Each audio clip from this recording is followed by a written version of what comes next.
നമുക്കിപ്പോ എന്തെങ്കിലും ഒരു ജോലി വേണം, ജീവിക്കാനൊരു ജോലി ഉണ്ടായേ പറ്റുള്ളൂ. അപ്പോൾ ഇത് ചെയ്യുന്നതുകൊണ്ട് നമ്മൾ ഇത് തന്നെ ആഗ്രഹിക്കുള്ളൂ സ്വാഭാവികമായിട്ട്. ഇപ്പൊ വേറൊരു ജോലി ആണെങ്കിൽ അത് നെക്സ്റ്റ് ഒന്ന് ചിന്തിക്കുക. അപ്പൊ ഇതാകുമ്പോൾ നമ്മൾ ഒരിക്കലും അടുത്ത ഒരു എപ്പോഴായിരിക്കും ഇനി അടുത്തത് വിളിക്കുക, അങ്ങനെ ചിന്തിക്കും സ്വാഭാവികം. ഇപ്പൊ സിറ്റ്കോം ആണോ അല്ലെങ്കിൽ സിനിമയാണോ ഏറ്റവും കംഫർട്ടബിൾ?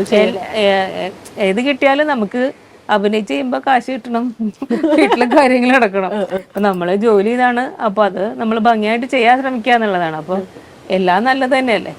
കലയ്ക്ക് വേണ്ടി ഞാൻ എന്റെ സർവവും ത്യജിക്കുന്നു, ആ ഒരു കൺസെപ്റ്റ് അല്ല.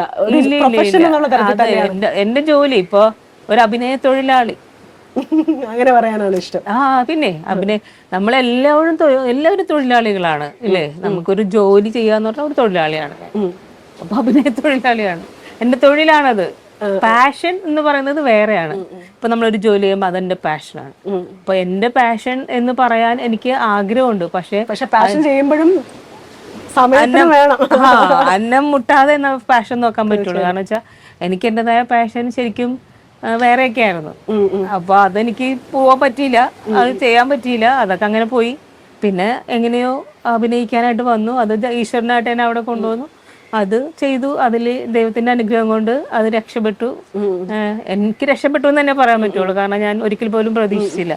അപ്പോൾ അതിലിങ്ങനെ പിടിച്ചു നിൽക്കാൻ ശ്രമിക്കുകയാണ്. പിടിച്ചു നിൽക്കാന്നുള്ളതേ പറ്റുള്ളൂ. നമുക്ക് എത്രത്തോളം നിൽക്കാൻ പറ്റുന്ന ദൈവത്തിന്റെ. പൈസ തരാതെ ആൾക്കാര് അതിനു വേണ്ടിട്ട് വാദിക്കേണ്ടിയൊക്കെ വന്നിട്ടുണ്ടോ? ഒരുപാട് തവണ വിളിക്കേണ്ടിയൊക്കെ വന്നിട്ടുണ്ടോ? ഇല്ല, അങ്ങനെ ഒരുപാട് വിളിക്കേണ്ടിയൊക്കെ വന്നിട്ടുണ്ട്. പക്ഷെ ചിലതൊക്കെ നമ്മളിപ്പോ പറഞ്ഞ പ്രതിഫലം ചിലപ്പോൾ കിട്ടില്ല ചിലതിനൊക്കെ. അപ്പോൾ കുറെ പ്രാവശ്യം വിളിച്ചിട്ട് കിട്ടിയില്ല, എന്ത് ചെയ്യാൻ പറ്റും? ചെയ്യാൻ പറ്റില്ല. ഇപ്പൊ എത്ര രൂപ കിട്ടാനുണ്ടാവും? ഇല്ല, അങ്ങനെ ഒരുപാടൊന്നും ഇല്ല കേട്ടോ. എനിക്ക് അങ്ങനെ ഒരുപാട് അങ്ങനെ ഈ അടുത്താണ് എനിക്കൊരെണ്ണം അങ്ങനെ സംഭവിച്ചത്.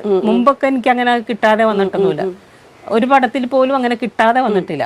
ഈ അടുത്തൊരെണ്ണം എനിക്ക് എന്റെ പകുതി കിട്ടിയുള്ളൂ, പകുതി കിട്ടിയില്ല. പിന്നെ ഒരെണ്ണത്തിന്റെ ഒരു GST കിട്ടിയില്ല.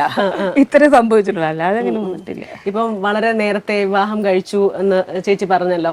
അപ്പോ അതാണോ എപ്പോഴെങ്കിലും നമുക്ക് കരിയറിലോ അല്ലെങ്കിൽ നമ്മുടെ ലൈഫിലോ ഒരു കാര്യം ചേഞ്ച് ചെയ്യണം എന്ന് തോന്നിയാൽ ചിലപ്പം അത് അത്രയും നേരത്തെ വിവാഹം കഴിക്കേണ്ടിയിരുന്നില്ല, ആ തീരുമാനമായിരിക്കോ? എല്ലാം നിയോഗമാണ് കുട്ടി. എന്ന് വെച്ചാൽ നമ്മൾ പ്രതീക്ഷിക്കണില്ലല്ലോ. നമ്മൾ ജനിക്കുന്നു എന്നുള്ളതാണ് ഏറ്റവും വലിയ സത്യം. പിന്നെ മരിക്കും എന്നുള്ളതാണ് അതിനേക്കാൾ വലിയ സത്യം. ഇതിനിടയ്ക്ക് എല്ലാം സംഭവിക്കുന്നത് നിയോഗമാണ് അല്ലേ. എന്ത് സംഭവിക്കുന്നത് നമുക്ക് ഒരിക്കലും പ്രവചിക്കാൻ പറ്റില്ല. ജനിച്ചു, എന്തായാലും ജനിച്ചു, പിന്നെ മരണം വരെ ജീവിക്കുക. ആ ജീവിക്കുന്നിടയ്ക്ക് എന്തൊക്കെ സംഭവിക്കും നമ്മൾ ചിന്തിക്കുന്നതിനപ്പുറമാണ് സംഭവിക്കുന്നത്. നമ്മൾ ഒരിക്കലും മനസ്സിൽ ചിന്തിക്കാത്ത കാര്യങ്ങളാണ് പലപ്പോഴും സംഭവിക്കുന്നത്.